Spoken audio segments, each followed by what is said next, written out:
राधे राधे दोस्तों, आप सभी को पावन पुण्य कार्तिक माह की अनंत बधाई शुभकामनाएं। भगवान आप सभी की मनोकामना पूर्ण करे।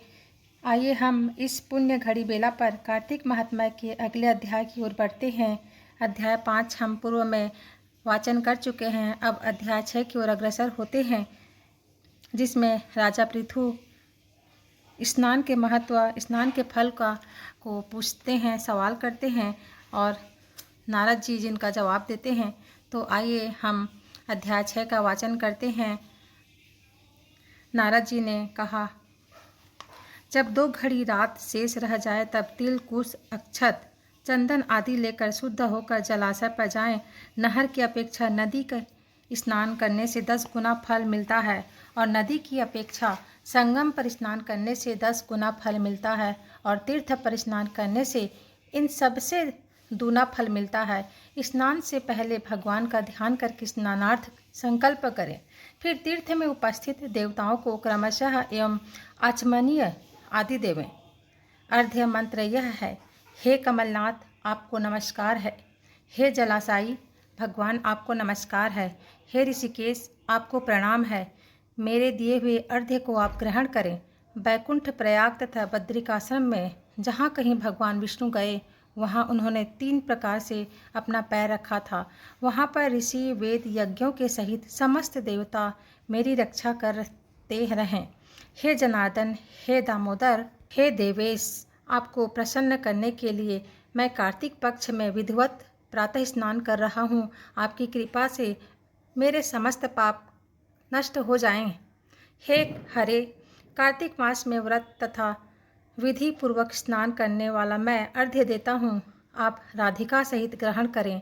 हे कृष्ण, हे प्रबल राक्षसों को नाश करने वाले भगवान, हे पाप नाशक, कार्तिक मास में नित्य प्रति दिए हुए मेरे इस अर्घ्य द्वारा कार्तिक स्नान का व्रत करने वाला फल मुझे प्राप्त हो।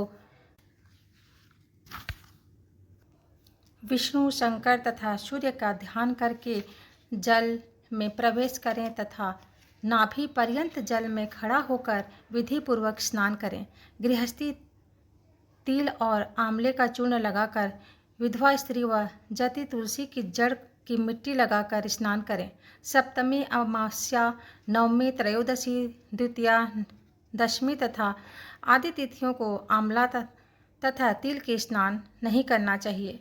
स्नान करते हुए निम्न शब्द कहें, जिस भक्तिभाव से भगवान ने देवताओं के कार्य के लिए 3 प्रकार का रूप धारण किया, वही पापनाशक भगवान विष्णु अपनी कृपा से मुझे पवित्र बनाए। विष्णु जी की आज्ञा से कार्तिक व्रत करने वालों की सारे इंद्र आदि देवता रक्षा करते हैं, अतः वह मुझे पवित्र करें। बीजों, रहस्यों तथा यज्ञों सहित वेद के मंत्र, कश्यप आदि ऋषि, इंद्र आदि देवता मुझे पवित्र करें।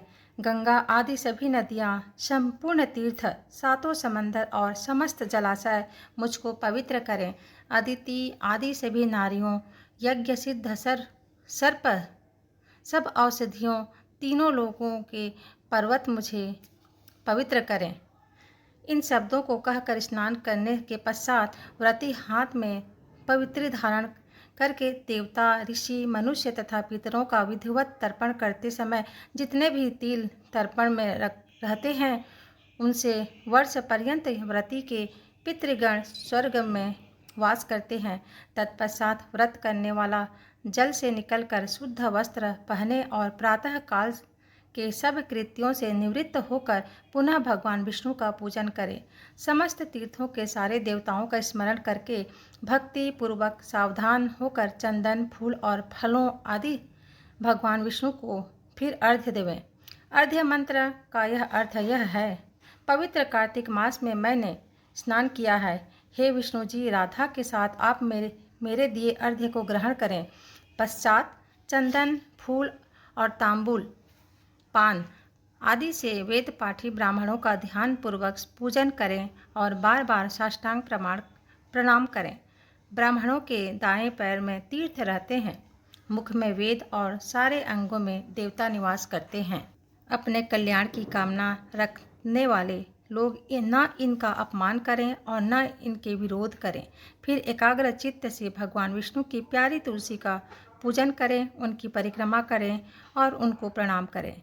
हे देवी, हे तुलसी, देवताओं ने ही प्राचीन काल में तुम्हारा निर्माण किया है और ऋषियों ने तुम्हारा पूजन किया है। हे विष्णु की प्यारी तुलसी, आपको प्रणाम है। आप मेरे सब पापों का नाश करो। इस प्रकार भक्तिपूर्वक जो लोग कार्तिक व्रत का अनुष्ठान करते हैं, वह संसार में सुखों को भोगते हुए अंत में मुक्ति को प्राप्त करते हैं। सारे रोगों का नाश करने वाला, पापों को नष्ट करने वाला, मनुष्य को श्रेष्ठ बुद्धि वाला, धन आदि का साधन, मुक्ति और कोई उत्तम व्रत संसार में नहीं है। ओम नमो भगवते वासुदेवाय। आप सभी से अनुरोध है कि अपने व्यस्ततम समय में कुछ समय निकालकर, कुछ क्षण निकालकर इस पावन कार्तिक महात्म्य का वाचन करें, श्रवण करें।